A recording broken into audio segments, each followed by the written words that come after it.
CVT,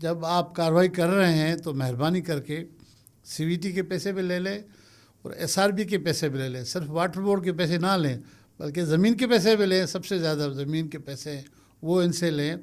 اور جو پہلے ہائی کورٹ نے سپریم کورٹ نے ڈیسیشن دیا تھا ان پر مکمل عمل درآمد کرائیں. ابھی تو یہ سوال اٹھ رہا ہے نا ابھی نیب کی جانب سے کہ بھائی سپریم کورٹ کو یہ ریٹ طے کرنے کا اختیار نہیں تھا تو کس بیس پہ انہوں نے 460 ارب کیے. چلو جو بھی ہو اس پہ نہیں آ رہے. اب تو نیب نے اسٹارٹ کر لیا ہے ان کے لیے. لیکن ایسے نہ ہو کہ کل پھر ان کو چھوڑا جائے. اگر ایسے ہوا تو یہاں کے لوگ بہت دکھی ہو جائیں گے. ان کا ایمان ٹوٹ جائے گا. وہ کہیں گے بس اس ملک میں جو 2 نمبری ہے بندے کرنے والے ہیں ان کو کوئی کہنے والا نہیں ہے. بس یہ ملک نہیں چلے گا. وہ ایمان اٹھ جائے گا. کسی پہ یقین نہیں کریں گے. تو خدارا کرپٹ لوگوں کو 2 نمبری لوگوں کو سسٹم کو چلانے والے کو صوبے کو ملک کو نقصان دینے والوں کے خلاف اگر آپ اٹھ کھڑے ہو گئے تو ونس فار آل جو ہے ایک ایگزامپل سیٹ کرے. تو آپ کو یہ IMF کے پاس کسی اور کے پاس جانے کی ضرورت نہیں ہے. اتنے آپ کے پاس ریسورسز ہیں. ناظرین آج ہمارے ساتھ تھے پاکستان کے نامور صحافی تجزیہ کار انویسٹیگیٹو رپورٹنگ پہ مہارت رکھنے والے منصور مغیری صاحب جن سے ہم نے گفتگو کی. آج اتنا ہی. اگلے پروگرام تک اجازت دیں. اللہ نے کہا.